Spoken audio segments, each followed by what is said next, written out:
We're going to devote our energies to sports and gardening, all the cultural pursuits as far as they're concerned. In fact, we're going to put the goons to sleep. Meanwhile, we dig.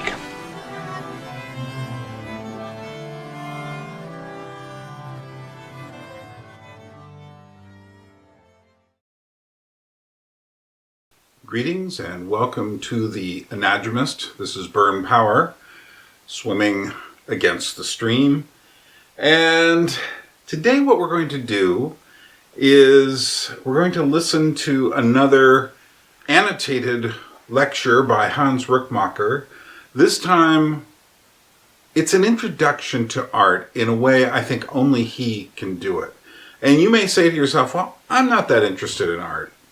Well, you should be. But by the time you're done listening to him, you will be. Because it's not just capital A art. He makes a big point of that. But it's the aesthetic side of life. And often people don't give much thought to it. Meanwhile, we kind of destroy the life that we've got with just ugliness. Before I go too far, though, I want to make a little announcement about my fundraiser, which I will cut out of this video in, I don't know, a couple of weeks down the line. But I want to put it in now since I'm here. We're doing pretty well. I think we need $1,060 to get to the goal. So that means I've almost got $9,000. I really do have to get the entire amount. If anyone thinks I'm making some kind of money off of this, let me tell you, all of this money will completely disappear in moving expenses. And, you know, already as soon as I go to look for my permanent place to stay, much of it will just immediately disappear. And then what's the exact total I'll need for moving? I don't know, because the one thing I can't do is weigh my stuff before I go. The only way my stuff will get weighed is after it's put into a container and then it gets weighed. So I don't know if they're going to do it by weight or if they're going to do it by size, but the point is there are a lot of variables, and, you know, all I can tell you is, you know, talk to me after November and chances are there won't be any money left. And that's just life. Meanwhile, if we were taking the barge from Alaska 1,000 miles down the coast to Seattle, Washington, then crossing to Honolulu, Hong Kong, Singapore, Sri Lanka, we're stuck at the Suez Canal right now. We're just trying desperately to get into the Mediterranean and then to the Black Sea and then to the coast of Georgia, and then finally the last bit of on land drive from the coast, you know, truck drive from the coast to where I'm going to be living here in Tbilisi. So, hey, if you haven't given yet, think about giving. Even if it's just, you know, sacrifice a cup of coffee. Someone did that, $5. Hey, perfect. I'll take $5. Some people have given 10, 15. Other people have been very generous. One person's given a couple of shots of $500. Well, I could use more of those. And in truth, if you want to double dip and do it again, I'm not going to say no. But, you know, one thing that I realized doing this is how much it means to me that people, you know, it's amazing how much of the money I've raised has come from this channel. That is to say, I would say that maybe 75% of the money raised has come from this channel. I expected more to come from Alaska, but, you know, when you're not living somewhere, after a while, you know, you're kind of out of that loop. And more importantly, Facebook will simply stop showing you and stop showing them what you're doing because of the algorithms. And there's nothing, I've tried to fight that, but it's very hard to. So I am sure I can't write to everyone in Alaska. I've done what I can, including put an announcement on the Haynesboro website and such. But, you know, there's just so much you can do. And we're nearing the 1 month point. And at the 1 month point, basically, we will, I've been doing this for a month. I'm still gonna, I've got to get to 10,000 if I want to get this done. So I'm still going to push it. But I'll tell you, think about it for yourself. If you were doing what I'm doing, it's like, I hate promoting myself. I absolutely hate it. I'd much rather promote someone else's ideas or someone else's website or someone else, anything for someone else. But, there are people who, love promoting themselves. I am not one of those people. So all I can say is I am deeply, deeply grateful that if anything I've done on this channel makes a difference, it seems to, and you folks have come through just gloriously, and I really appreciate that. Well, we'll see what happens, and I'll give you an update probably sometime next month on the app, when it's finally ready for me to tell you. But I can say, we're almost $1,000. If someone would just at least get us under $1,000, it would give me something to shout about. Okay, I'm done. This is the part I'm going to clip out in a few weeks to a month. Probably when I put up the next update, I'll clip this out because you don't need to hear this for eternity. Meanwhile,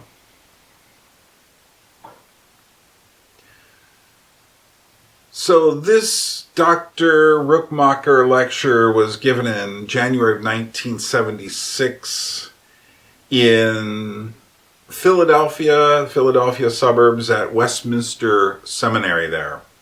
Again, this is a product of his last period of his thinking. So this really includes the ideas that I think he spent the most time on. He refers to, at some point in this lecture, well, this is actually a series of, it's almost questions and answers. He refers to, at some point, the reality lecture. And I would say this is a continuation of the same ideas taken into the realm of art. But he talks about many other things. He talks about nature. He talks about male-female relationships. He talks about the need for aesthetics. He talks a little bit about philosophy. He talks about a lot of things. But most importantly, he's talking about how you, the person who might be becoming interested in art, can start seriously reaching in and comprehending art.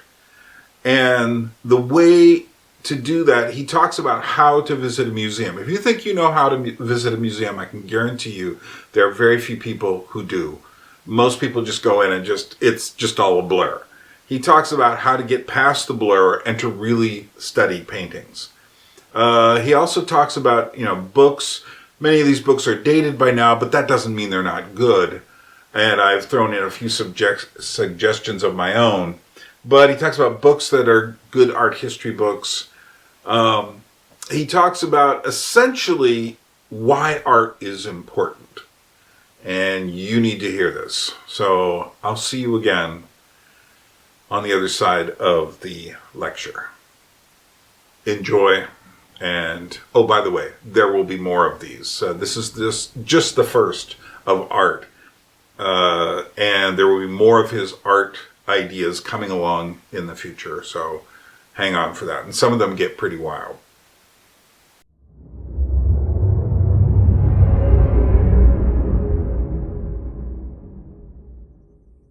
One of the questions that came to me this morning, very practical, is if you want to know a little bit more about all these things, how to go into it. Now, that's a very difficult question. Of course, there are very many good books, but there is no field in the world, maybe it's comparable to theology, but there's no field in the world, maybe excepting theology, where there's so much of nonsense writing done. So there are many, many little books, and there's so much around which doesn't mean a thing, so be a little bit careful if you want to find something. So if it is very popular and so on, forget it. But of course there are many good books, not always or very seldom out of a Christian perspective, but that's of course true in many fields. except, again, a theology where everybody is, of course, a stern believer and everything that's written is always perfect. But in our secular fields, that's not the case. So be careful. On one hand, don't buy too cheap books. And I would say there's another thing which I think you should try to avoid and in the same moment not avoid, and that is textbooks. We must understand that a textbook is always an excerpt of an excerpt of an excerpt. That means it is not scholarship nor science. So the best way to not know anything about art is to read 20 textbooks. Then you really miss the point. But on the other hand, you got to have some surface knowledge and some general dates and so on. And there are two textbooks that I might recommend. One is by Jensen, Hans Jensen, professor from New York, and he wrote a very, very well done and a very popular textbook which is used almost all over the world. But there is no reason to take that book above other books. There are other ones as well. But this gives you a general survey. Never believe what he's saying. That's true, of course, of every book. Secondly, if you want to go in modern art, again, just a survey, not insight, but survey, is Arneson. These books are rather expensive, but they give you a good survey. Or you can just go into a library and look for them. A book that I may highly recommend is a very small booklet by Gombrich. That's the first name I put up there on top. And Gombrich is the greatest living art historian today. And Gombrich wrote many, many years ago for children an art history book. It's called The Story of Art, and it's one of the best introductions in the history of art. It just is not many name-dropping thing, but he really goes into, let's say, a survey of art history, which gives a very good insight. And that's a book to start with, I would say. So Gombrich, The Story of Art. Aside of that, everything that Gombrich has written is always valuable. So if you see something by Gombrich, then he has written extensively about the Renaissance and that period, but he has written about many other things. And of course, we not always agree with what he's saying, but it's always very valuable what he's saying. Another man that is good to know the name of, at least, and if you can read some of his work, is Panovsky. He is not living anymore. He worked the last 20 years, I think, of his life in Princeton in the Institute of, how do you call it, higher learning or something, a very special institute in Princeton. He comes out of the German school just like Gombrich. Gombrich is working in England, but he comes from Vienna originally. In the last years, there's much more emphasis on the interrelation of art and the social context. This comes out of the Marxist framework. And there are around some very good Marxists who have done this in a very intelligent way. And one of them is the man that I wrote down, Baxandel, who, in my opinion, has written one of the best introductions to Florentine art of the Renaissance. It's called Art and Experience in the 15th Century in Italy, or something like this. Of Florentine art and experience. I don't recall exactly the title, but it talks about 15th century Florentine art, and it's a very intelligent discussion exactly of what it meant, why it was made, who were the people who ordered these paintings. He goes also in questions what is the relationship to religion in that time. It's a very good book. Baxandel. He wrote a very intelligent, one of the very best things that has been written on Giotto and, again, the same problem, the beginnings of the Renaissance and art theory and so on. So Baxandel, if you know that name, is very important and somebody to remember. Of course, I can go on with dropping names, but I'd rather not. And I would just say that I think that the two things that are very important. First is to go to the museums. And if you go to a museum, I just give you a little bit of experience. If you go to a museum, this is the way to go to a museum. You enter the museum and you make a quick round. So you go around the museum, let's say in a quarter of an hour or maximum half an hour. You just walk and you look and you may pause somewhere just for a second and then go on. Then, if you have made that round, you go to that room where you thought this is something that I want to go into, and then take your time. It's better to spend 2 hours in front of one painting than to see a whole museum.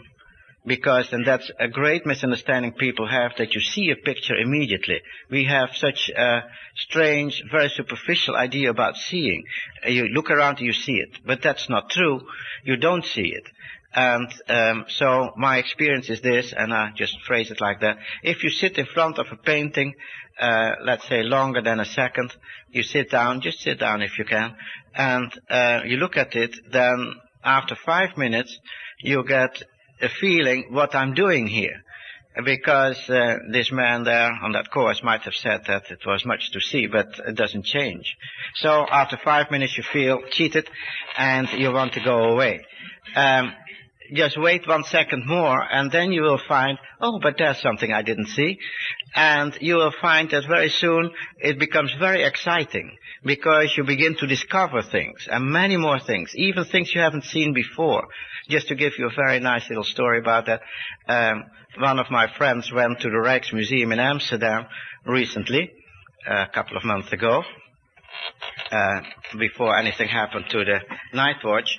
And he was standing there looking at the night watch, and there was an elderly lady aside of him, and they began to talk, and she told him that she was American, and that every year, since the last 20 years, she had come every summer to Amsterdam to go to the Rijksmuseum to look at the night watch, which is something fantastic. And so he made a remark, yes, it's such a fantastic painting, and look at that girl there, that's so fascinating what she's doing there. And she said, which girl?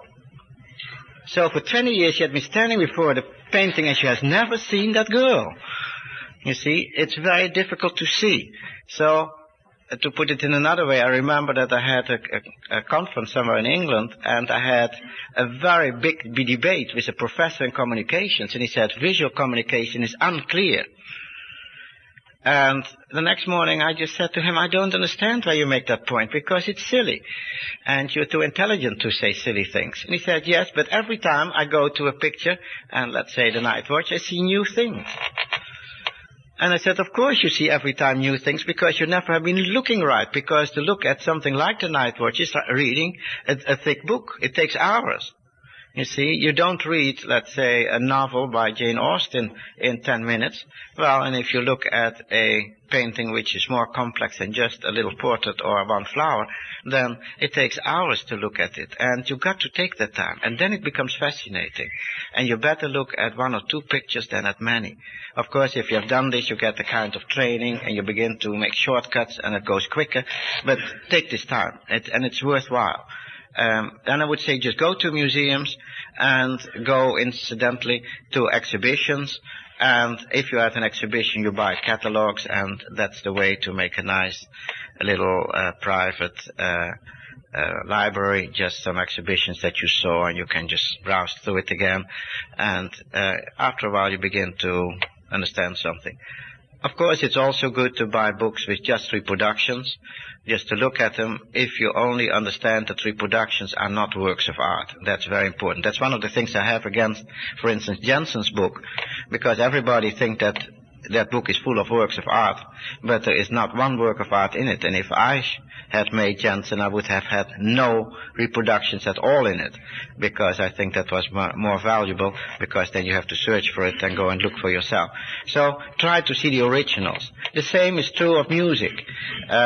I'm not going to recommend you many music books and so on and so on. But if you go into music or anything that you go into literature, just pick up some book that looks sensible. Don't make it too large. Don't go into the textbook which just gives general surveys. Sometimes it's needed, I know. But go to the more specialist book, but not to the too specialistic book. You see, a person who writes a book on the third scene in the first half of the third scene in Macbeth and writes 500 pages on that is of course fantastic, but usually not something that you read as a first introduction to Shakespeare. But don't take too superficial books. It applies to anything, and I would say it's just a matter of interest. These things you cannot do in a few moments. It grows. And it is a part of life and nothing more, and you don't need to be with it. You see, I remember that many years ago somebody said, I don't know how you can keep up with, I had a lecture, I'm not giving it anymore, on rock music and so on, and somebody commented to me, how can you keep up with it? So last week there was a long article in Time about this and this artist, and well, the only answer to that is, at the moment that something like that comes in Time, it's already past.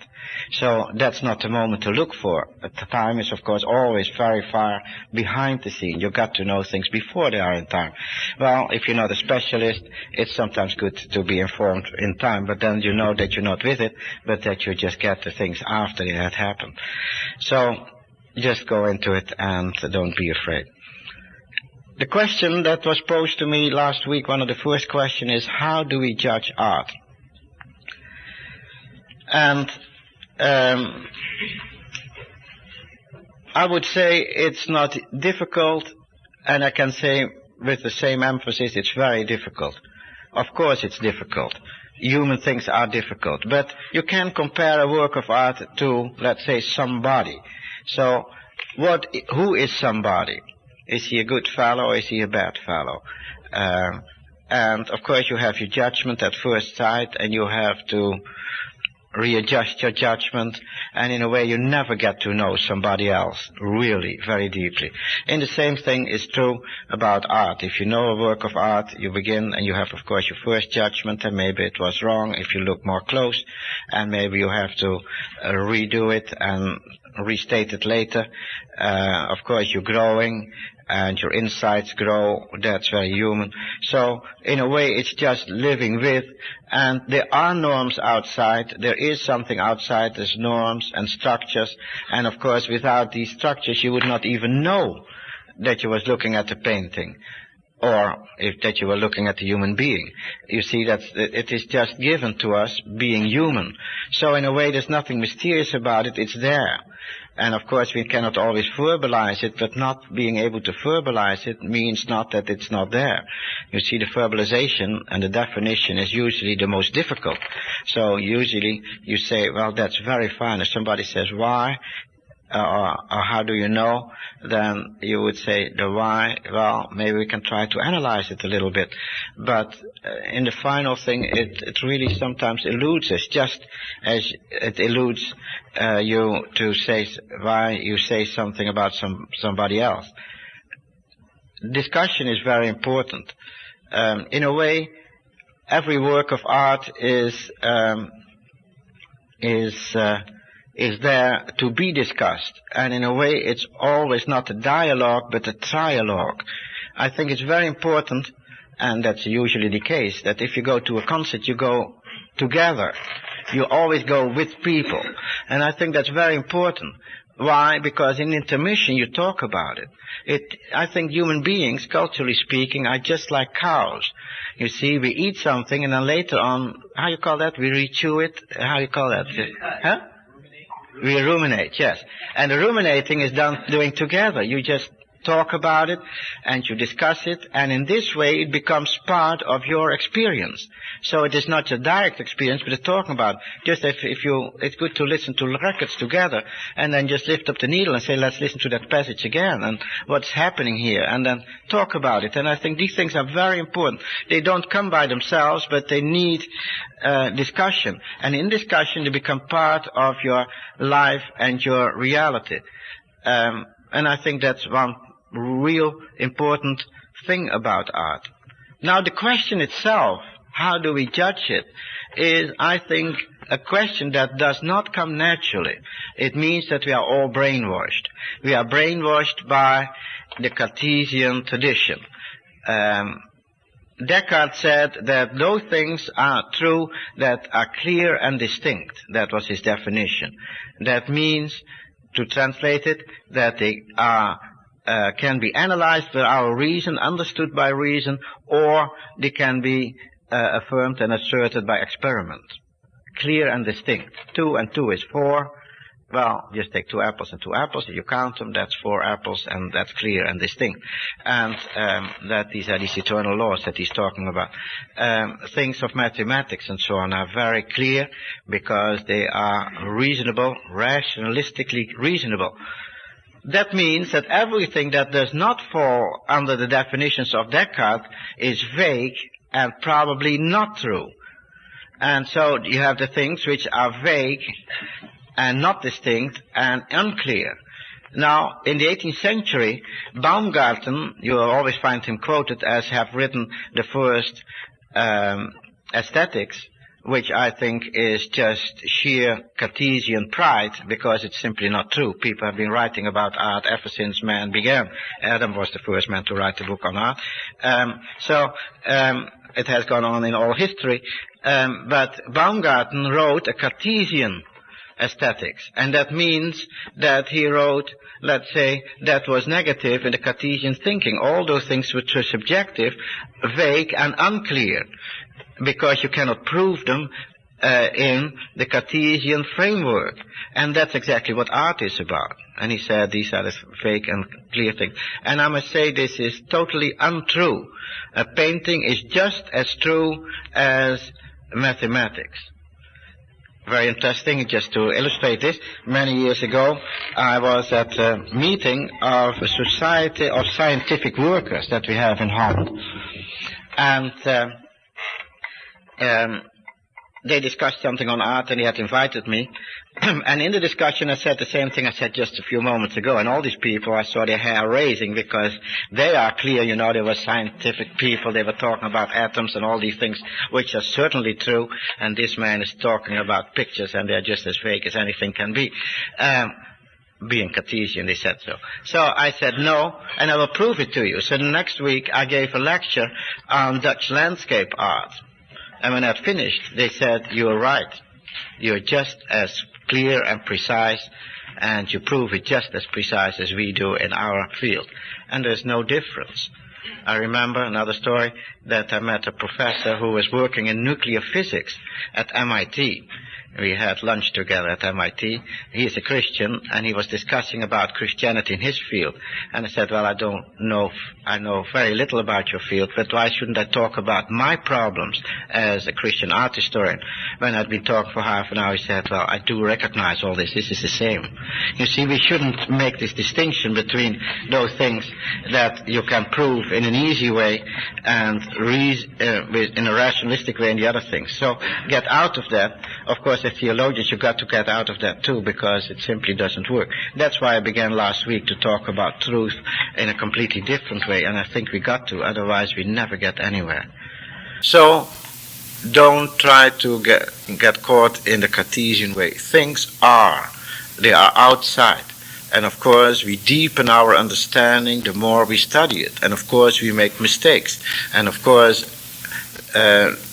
we've got to start with what we are looking at, and that's why I urge you, the beginnings of all things is not theory, is not study, but is looking. You look at things, and you get your experience, and of course, if you look for the first time, your judgment is not very much of value, but somebody has been working on it for 20 years, his judgment is more valuable. That's obvious in any field. But you can understand judgment, and you can judge, and it's not something mysterious. There's, of course, always visual communication implied in art, and when you look at old art, you've got to be careful, because they were doing things differently. But what I'd have tried to do is just to look at paintings in a very common sense way and get away from all the mysterious talking, all the myth that is built up around it, and then it speaks for itself and it becomes very clear and it becomes fascinating. I've shown you something last week about that. Yes? While you're on this topic, what would you say makes something art? How would you begin to describe what makes something art? Okay, that's a good question, and let me try to make a little scheme. I would put it like this. I'm only talking now about the visual arts, because whether visual arts and music and literature and poetry and drama can all be brought under the same topic of art is a question in itself. It has been done so since the 18th century, but I question that, whether that is right. So it's something I'm thinking about. I don't know whether they're all the same category, but I'll just leave that question out.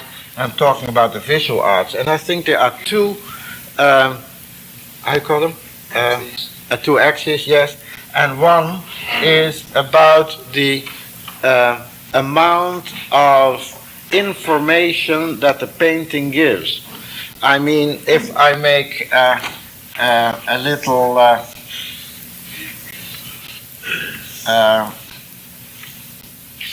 ornament, something like this, such a frieze that you have sometimes, it's not very beautifully done, but just a quick, then of course it has no information. It's not a flower, it's not a human being, it's not a house or a tree, it is just form. So I call that zero here. It is completely non-figurative.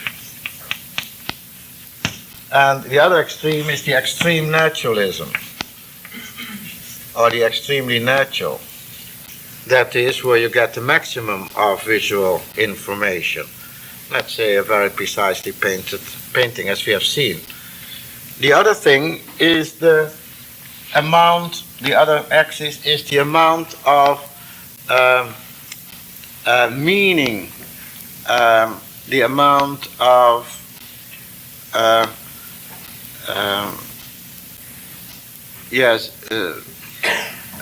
you call it, the way that is in the painting. So it can again be zero to something that's very strong, and when I'm strong, then I'm in the realm of the idol or the icon, in the sense of the Byzantine icon. You see, these paintings are holy. They are loaded with meaning. There's something to adore there. There's something that is something awe, that represents something that's awe. So you can have an idol. Now, if I go from here, then you have the ornament. The ornament, which is very little way. You see, you have just, let's say you have a box and there's a little flower on it. Now, the flower is not something to contemplate for hours, and it gives you deep information. It's just to beautify the box. Nevertheless, let's say if I was talking about an ornament that the flower is, then it could be zero in this line, but it could be standing here somewhere. You see? But many things, let's say nice little paintings that you have on your wall. I was just in a motel and they had a picture there on the wall of some hunting, some old print. You see, what is it? Well, of course it represents something. It stands for hunting and so on. And it was, well, 18th century, somewhere here. So I would say that here. You have some idols which are completely aniconic. So, for instance, what you find in the Indian temples, this, how you call that form? Well, that's something which is completely here, and then you are there. But, yes, say, the average idol is something that is here, and maybe in a more or less strong representational form. So you have all kinds of differences, and in a way every visual thing can be put down somewhere in this chart. What I'm doing here is to say that the visual arts have two axes. One is the one that talks about the amount of visual information, visual communication that's implied in it, and you can have zero visual information, that these are just forms. You see the forms that you can make, we call it non-figurative, it can be ornaments, and of course they have been done in all ages. And then you can have these things which are less or more loaded with strong meaning, and the extreme is the idol. But if you have, let's say, a portrait of your mother on your desk, maybe it's a photograph, then it gives you some visual information, and it is at least for you loaded with meaning. And this way that's in it is part of the meaning of it. Yes? Where on your graph would you put something like the upside down urinal, which is not really naturalistic? Which was very naturalistic. Yes. That's a real problem. It's difficult to put it there, but I certainly would give it on the vertical thing a rather high position, because the thing is loaded with meaning, even if the meaning is the denial of meaning. You see, and it is a very strong image. That's why you find it in almost every book of modern art, because it's such a very strong thing. And everybody has since been debating what does it mean. And yet you wouldn't... And on the iconic side, I would say it's exactly the ambivalence, that it's either zero or everything. So it is either completely at the left or completely at the right side of the scale. At the same time, this ambivalence is part of the meaning of that thing. And that's just the importance of it, that this artist was able to make something that's completely ambivalent. Then what would you say is not art? Well, again, I'm coming back to that question. Yes, you had the same?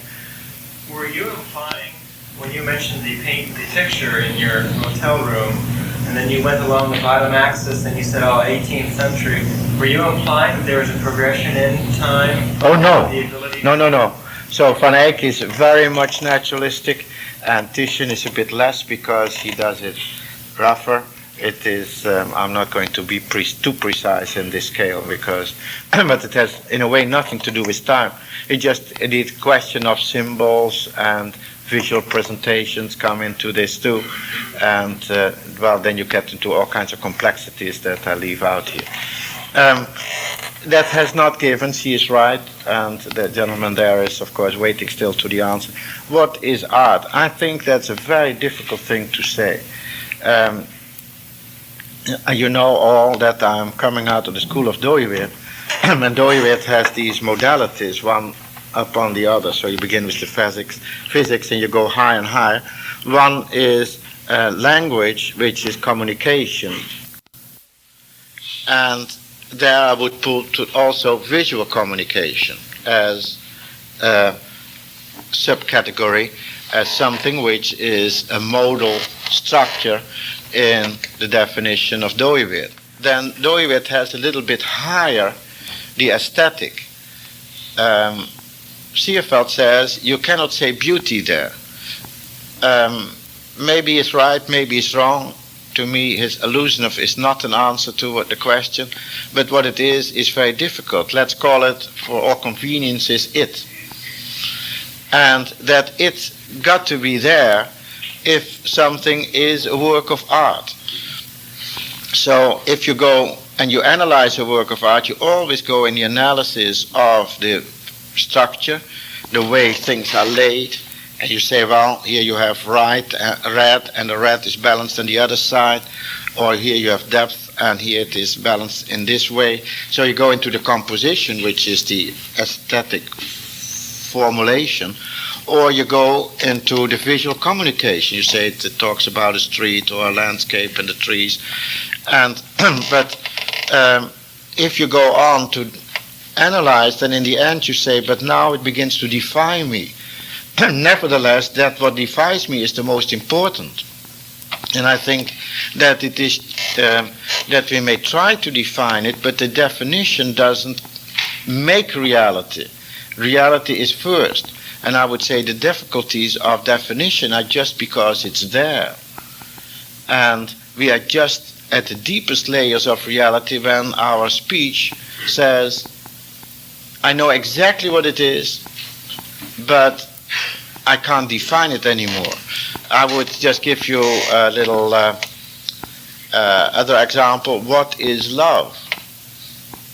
Well, anybody who begins to talk about love will say, well, this is love, and will begin to tell a little story. And in the story, he shows you a specific example of the universal, which is love. But to define love without reverting to any specific case is almost impossible. You see, and just as well, what is beauty? I would say I can't tell you what beauty is. I can show you beauty if the moral thing of this aesthetic modality in the Doivedian system is beauty. I can tell you exactly what beauty is in pointing it, but I can't define it anymore just because it is prior to any knowledge or any thing that I can say. It's not by definition from me. It's not because I assert it. It's not a model that I put on reality. It's not my way of asserting reality. It's my acceptance of reality. It's there before I come. Now, and why did I begin to talk about the Doivedian system? Because it's a rather static system.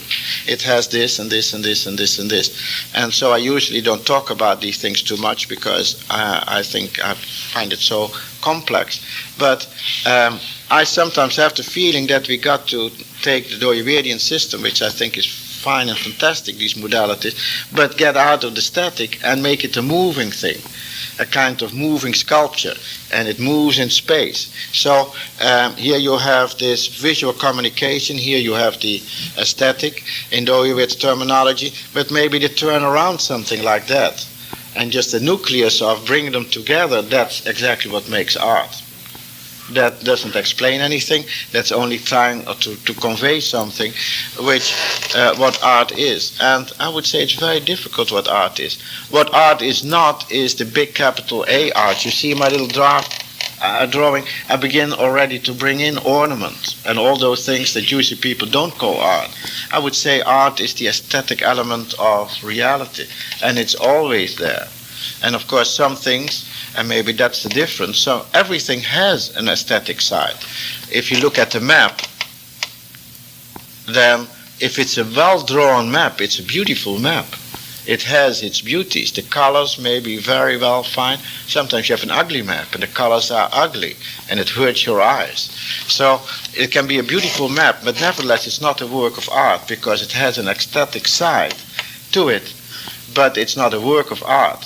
A woman who has a beautiful gown has a beautiful gown, and she wears something which is beautiful, and it's certainly an aesthetic side and of that woman at that particular moment. But she is not a work of art, because then she would lose to what she was trying to do. That means to be more woman than she was without the gown. You see, so it reinforces reality sometimes. It goes in all kinds of things, buildings and so on. But art is something which focuses specifically on the beautiful, and in that sense becomes, maybe I jump forward. I wanted to talk about that too, but let's put it here. I have written a little article in that very interesting journal that has been put out in this country recently, Genesis. And I wrote a little article there called Art Needs No Justification. That is maybe a better answer still to your question. Art needs no justification.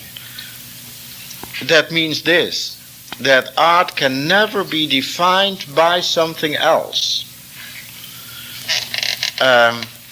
Let's try to do it by way of metaphor. What is a tree? Well, if you look at a tree, you can try to begin to define it, and the tree has many, many, many sides and properties. For instance, the tree gives shadow, very important in many places. The tree gives shadow. The tree has branches, and that's a wonderful place for the birds to sit on or make their nests. The trees produce oxygen, and without trees we would all be dead. And I can go on, oh yes, we can cut down a tree at a certain moment and we have wood, and then, well, I'm sitting on something that comes from a tree, you see. So trees have many, many functions. And these functions are very important. The tree has also beauty. You see, you lay down a park and a specific tree at a specific place is very beautiful. But nevertheless, a tree is not a work of art. That's not what I'm trying to say, but I'm trying to say that a tree is a tree, and then it is never the sum total of all its functions. Because then I become utilitarian. And I say the tree is made in order to be a branch to sit for the birds and so on. And I would say, no, the tree is a tree in the first place because God made it as a tree. And it is a given total entity, which asks for no justification, because the only justification that there is for the tree to be is that God made it. And so we stand in front of the tree and we say, thank you, Lord, that you made the tree. And that's very basic. Marriage, love. Why is there marriage and love? Well, people have said in the past, well, marriage is there because people got to produce children. What about a marriage without children? Is that not a marriage? Or is that a bad marriage? What is it? And I think this just defies definition in this way, because it again makes it utilitarian. People don't marry to produce children. And I think those couples that would marry to produce children, they don't understand what marriage and love means. They are very trite people. You see, they took it too superficial, because love is something much deeper. But of course, in the social structure of society, marriage and the family, that means the couple plus their children, are very important. And I can talk for hours about the importance of marriage in the social structures and many other structures for the deepening of personality and so on and so on. But marriage is not for that, it's just one of its outcomings. What is marriage? I would say, again, there's only one way to approach it and say God made it, and therefore it doesn't need any justification. We cannot justify it to say it's made for this or it's made for that. So if people say marriage is after all this or it's only that, then I would say always beware, because now we begin to make reality smaller than it is. So the tree is a fantastic thing, and it does not ask for any justification, but it can be analyzed, and we can see its manifold use, means, utilities, and all these things. So now art in the same way can only be accepted out of the hands of God and say thank you. But now art has many things in our world. For instance, it helps us to understand reality. It deepens our knowledge of reality. You see, if you dare to go, because it's really hard work, if you dare to go to the museum in the way I try to do it, and you have been sitting in front of a painting for 2 hours, and you come outside, you say, wow, I never saw that the sky was so blue. Now I begin to see the sky. You see, because the painter told you, give you information. He opened your eyes. One little instance in this case. One of the most intriguing things that I have experienced in my life is this. If I take people, specifically women, to the museum and put them in front of paintings, then their first remark when they come to 15th century paintings is, these babies are just like a little old man. You have Mary with the baby, and say, these babies are just little old men. These painters didn't understand it. Now we walk on in the museum and we come to Rubens, and they say, well, that's a baby. Well, I must say that they are just brainwashed, or eye-washed, maybe I should say, just to make a little pun, because their baby, their own baby, is not just a little Hercules like Rubens paints it. But their baby just looks very much akin to the 15th century artist, who is much nearer to reality. You see, but they have learned to look at reality through the eyes of Rubens.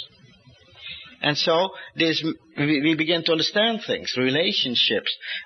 Just like a book literature, in a way, always gives you metaphors of reality, but just it deepens your understanding of reality, it deepens your understanding of people, it deepens your grasp on the world.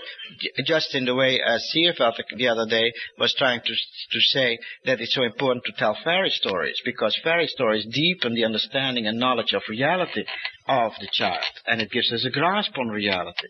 So I'm not saying it's the only way to know reality, but I'm saying it is helping us, and it's made for that. But it's also a means, and that's the other side of it, because it has two sides. It's also a way just to embellish our surroundings, and that's something very human. Humanity, from the very beginning of history, began to do something. You build a house, and what do? You paint it. And you paint some forms on it. Usually, you find that people beautify things. You see, I don't see that at this moment particularly, but women sometimes wear something in their ears. How you call that? An earring. Sometimes it's dangling. Why do they wear it? You see, there's no answer to that, but that it doesn't need any justification, because it is the aesthetic side of life. It beautifies. And we all are always trying to beautify. And that's the most natural thing to do, natural because it's God-given. You see, so you have the non-information side and you have the information side. The last thing we call art in the more narrow sense. And that is what literature is, and that is what art is doing. But again, that doesn't justify art. You cannot say art is there to epistemologically make me understand reality more. Then I would say that's too narrow. It does, sometimes, but not always. You see, why have people... Very interesting, just to think one more moment. What I noticed traveling around... I became very much aware of it when 1 or 2 years ago I was in Vancouver. You come into a Vancouver home. What have people hanging on the wall? A little painting of a waterfall which is 20 miles further. If you come in a farmer's home, he has a picture of the cow hanging on the wall. The very cow that's grazing outside of his house. If you come to horse butcher, do you have these people here in America, people who sell horse meat? Well, in Holland you have them, but if you come into this type of butcher shop, you will have a picture of a horse hanging on the wall. And it's very interesting, people always have the things.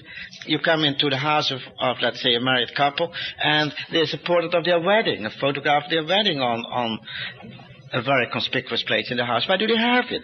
You see, it's silly. No, it is not silly. It seems to be very important because it helps us to grasp reality.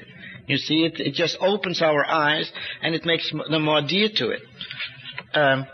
As a boy, I went to England, and from the very moment that I came to England, I felt very much home in England. And I often ask myself why. And I think the answer is because as a boy I was very much taken by English literature, and I read English poems, and I read English books. So in a way I understood England better than my own country, because I never went into Dutch literature. That's my fault, of course, but that's what is the case. Why did I want to go to America? Because I know the music of your country so well. And in a way, when I meet black people, I feel at home with them because I know them.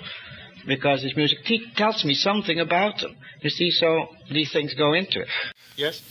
I'm really confused. No, that's fine. That's wonderful. Sorry, we're getting into wisdom. Yes?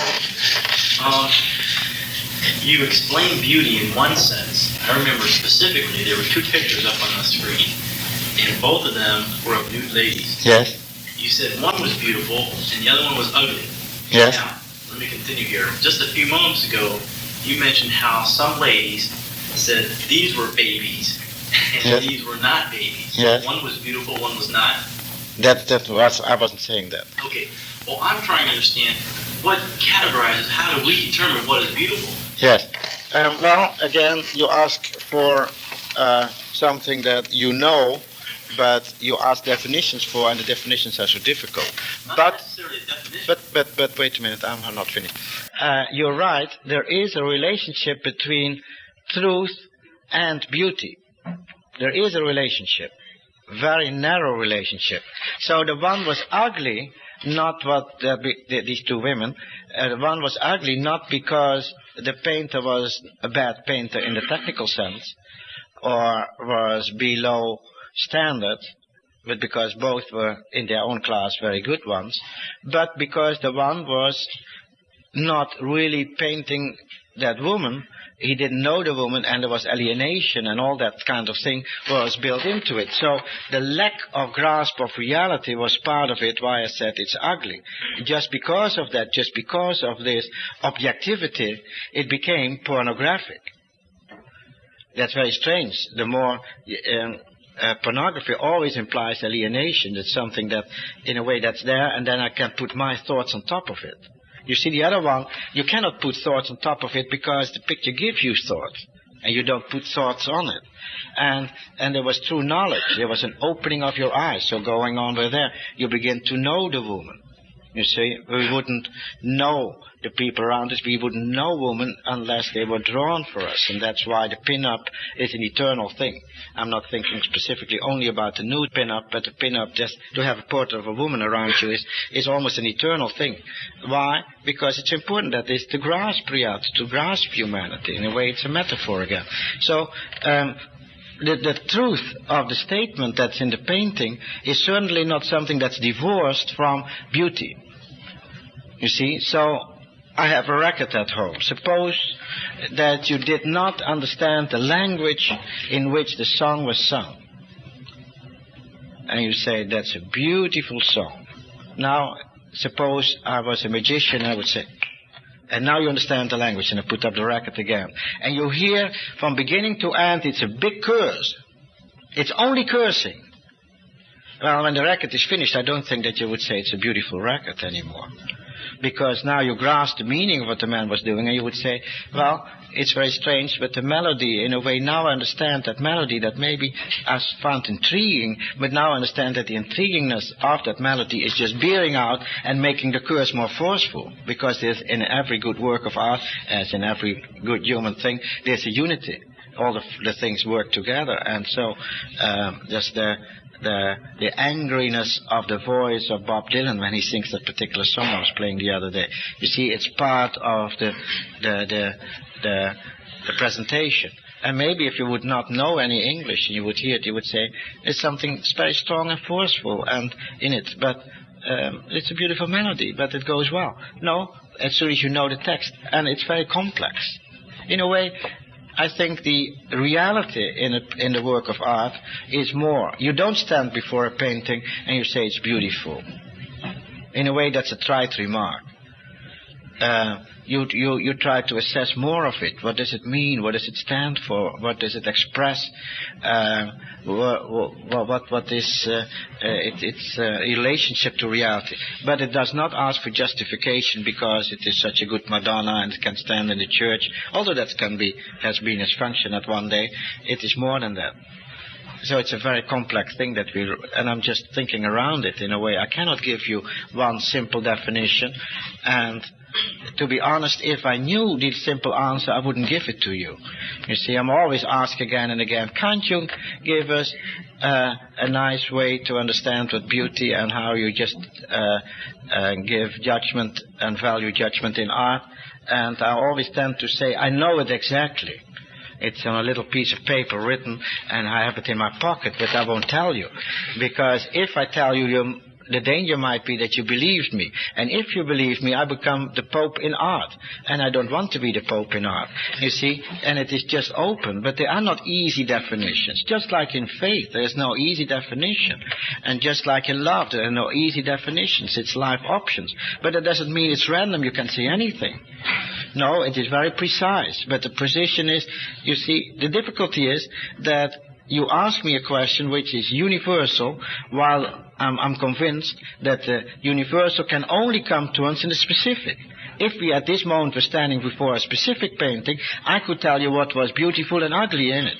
And that's why it was good in asking me that question about the two women. I would say, well, there is a piece, there's a measure of reality implied, and truth implied, and a lie. Yes, a beautiful lie becomes more ugly in a way, and makes the lie more a lie. That's very interesting in stories, fairy tales. You always have that the bad woman,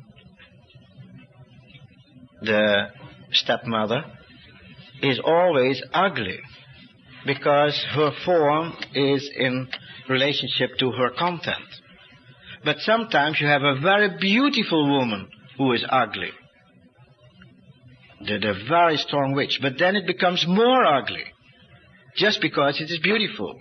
You see, if you are let into a palace in front of the great, great tyrant, and he has made a beautiful palace and let you be tortured in a beautiful room, in a beautiful form, the torture becomes more horrible just because of this. You see, that's why tortures and so happen in dungeons, in ugly places, because that's more conform. But if you try to get out of this, you get things which are really horrible and almost unbearable. You understand what I mean?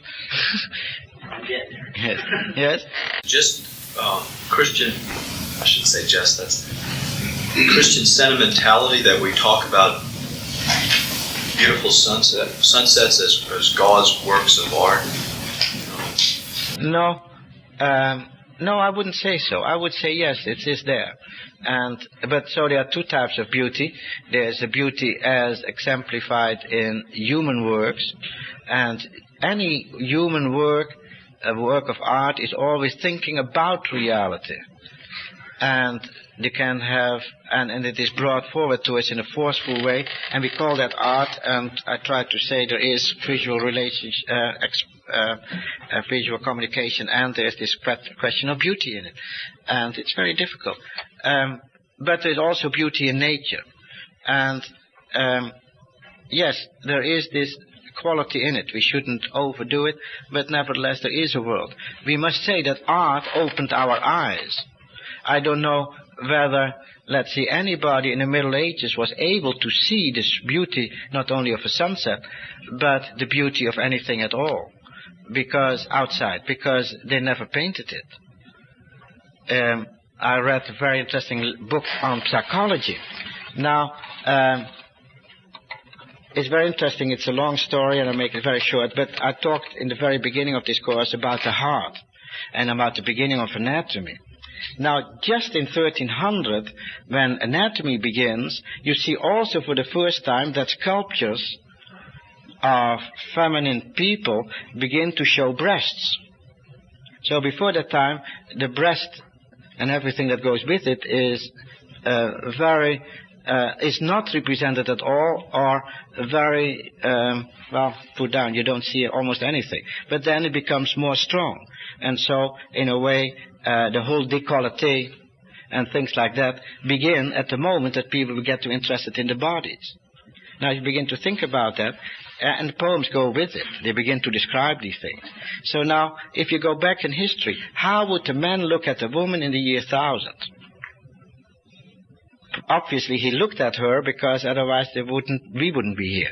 So, but what did he look at? Well, there's no way of telling.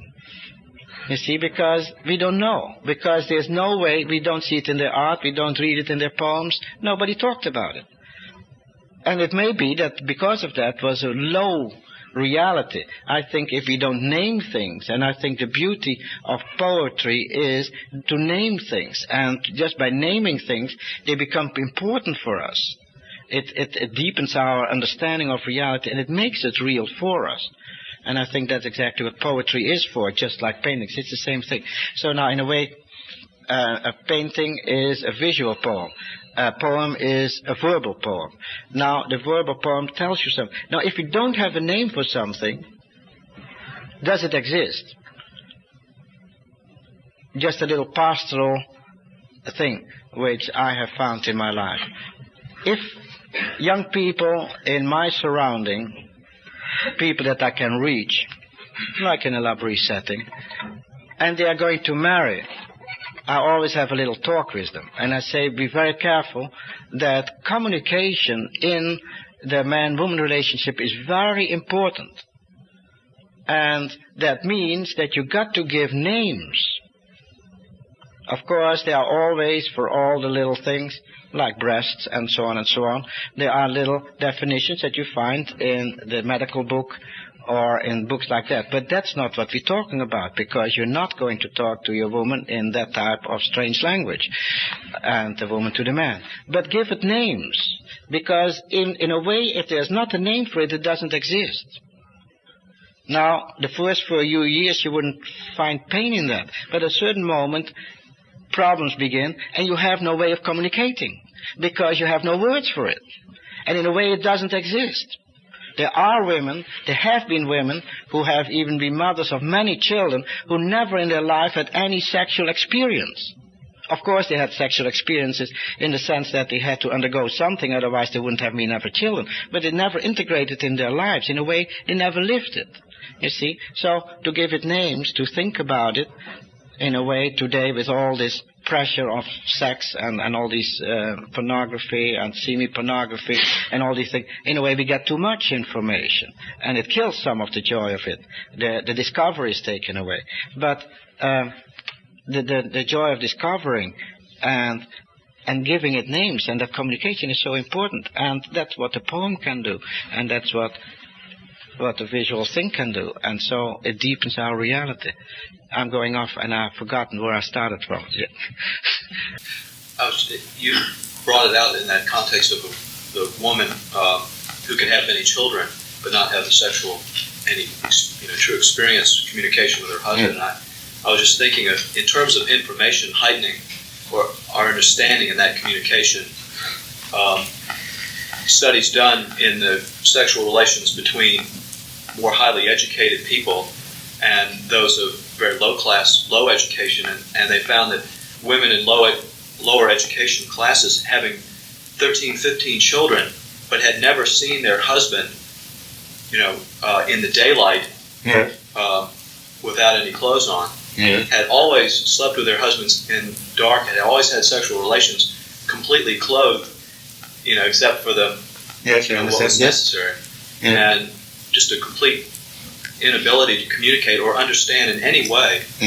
But that means a certain poverty, and so I'm happy for the sexual revolution in this sense that it brought this in the open, and so now we can talk about it and we can be stronger in this field, as we have been centuries ago before the Victorian age.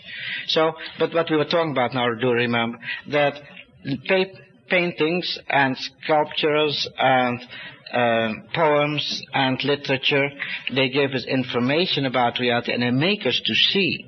So it's a very important task in a way, and that's one little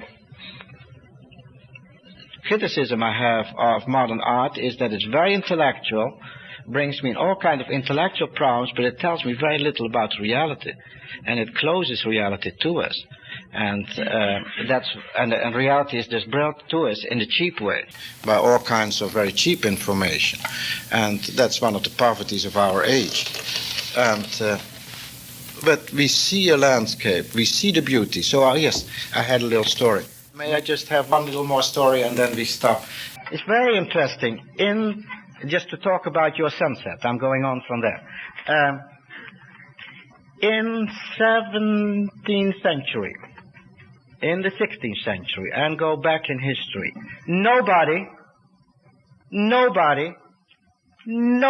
ever looked at mountains.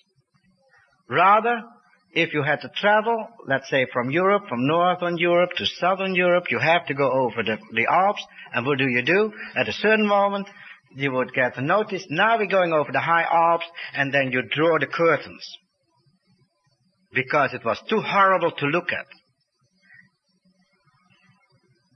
One of the mistresses of Louis XIV was given a very big palace somewhere in France. And she wrote diaries and letters. She has become famous for that. And in her letter she describes to one of her friends the gift of the king to her.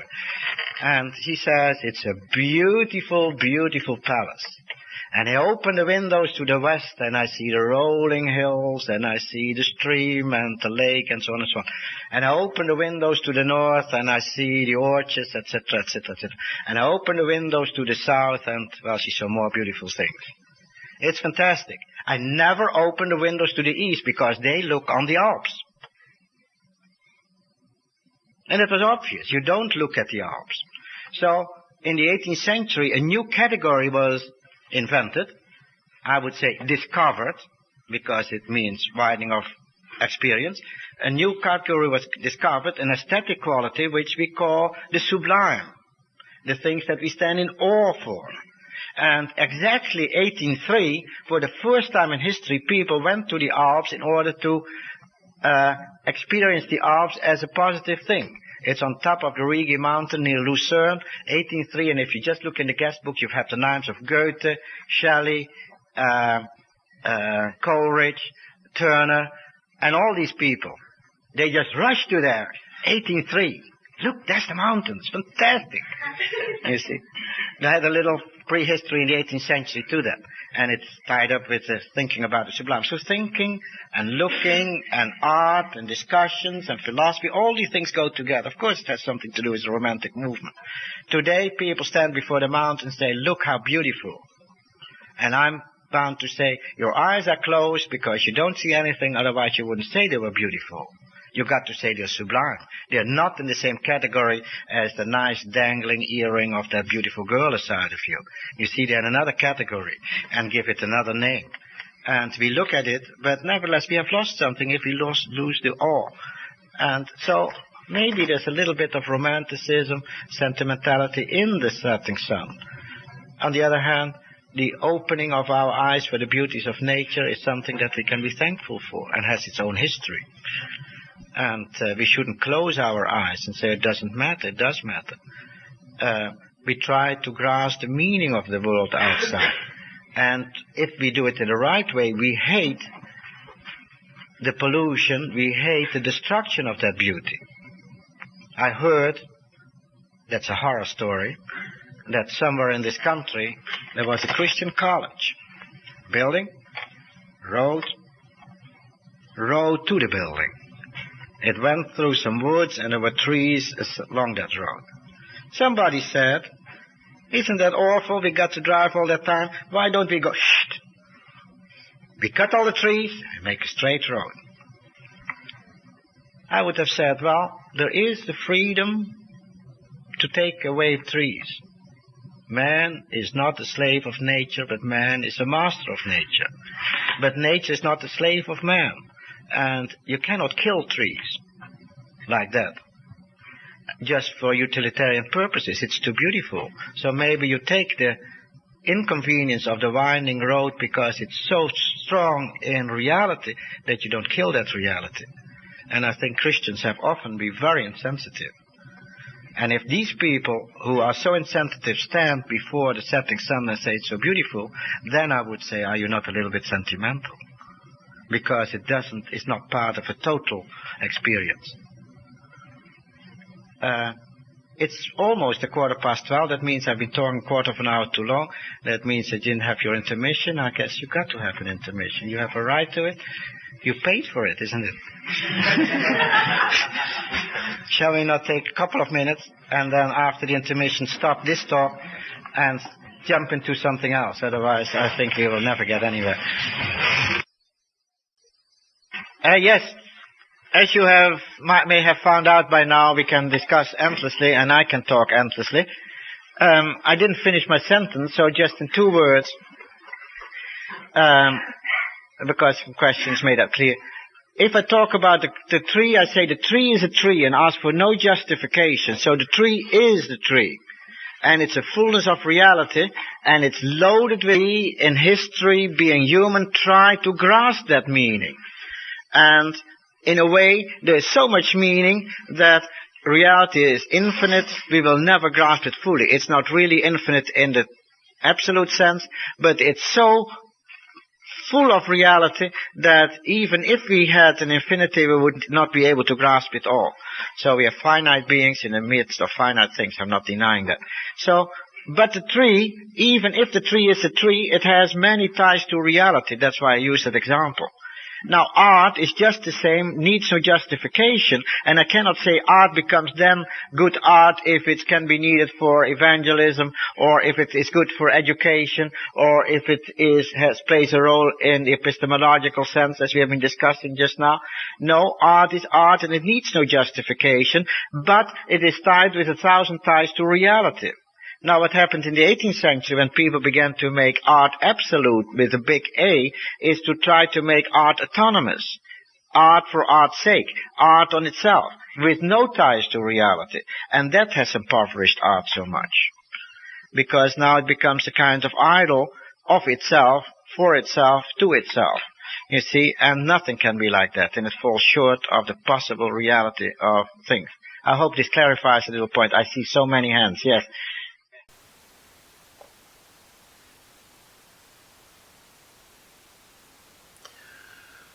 So there you are.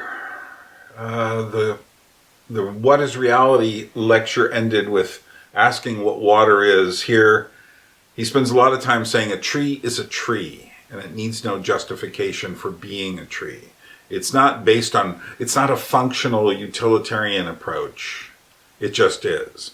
He would never say something like, he would never bring in evolution into this, because he deals with what is, not speculation about how it got here in terms of that. So the same with art. Rookmaaker would never talk about how art would relate to, evolutionary psychology and such, because that really misses the point. Because what you're trying to do is put it into a box.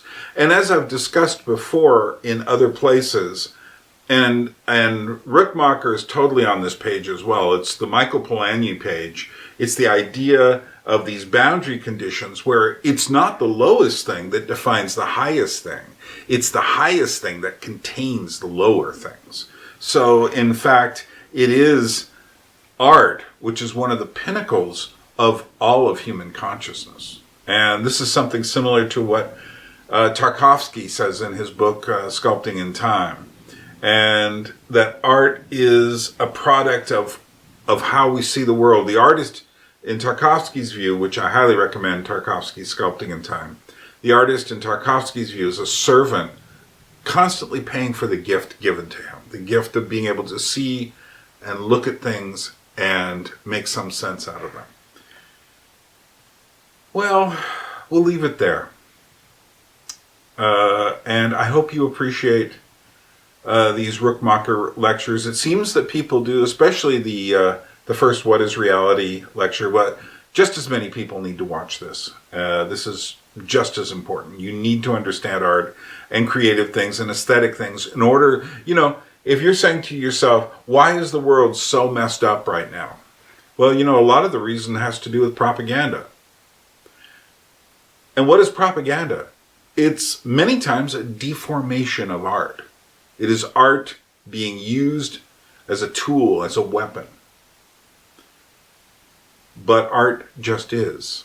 It needs no, we make things that are aesthetically interesting to us. We need no further justification.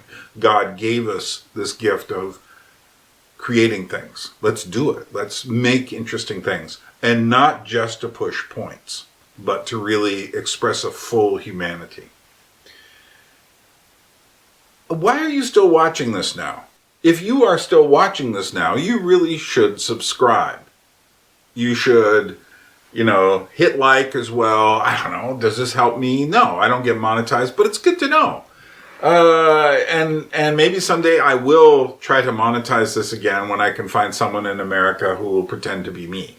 So it's complicated. I explained it all in some video. And you know what? I'm not going to ask you to donate anything or become a contributing member at all. If at the moment, just give. There are a few people who've given $50 or more who've never, contributed as to get the special deal of extra audio extras and stuff. But if you do that during this time, I will still just send it to you, and you'll just get on the list as if you were normally a donating member. So that's that. Well, it's a beautiful day here in Tbilisi. Probably about 75 degrees or 25 degrees, whatever that is. And so I'm going to go out and enjoy it, the real world. Meanwhile, here you go. Things to think about. And remember, anadromous There's a word from science that means fish swimming against the stream to spawn. In this day and age, we need to stop listening to propaganda, stop following political parties, stop living in a divisive world, and swim against the stream. See the humanity in everyone, and think of ways in which we can hold real conversations with people. Because if we don't, we're in trouble. A people without history is not redeemed from time. For history is a pattern of timeless moments.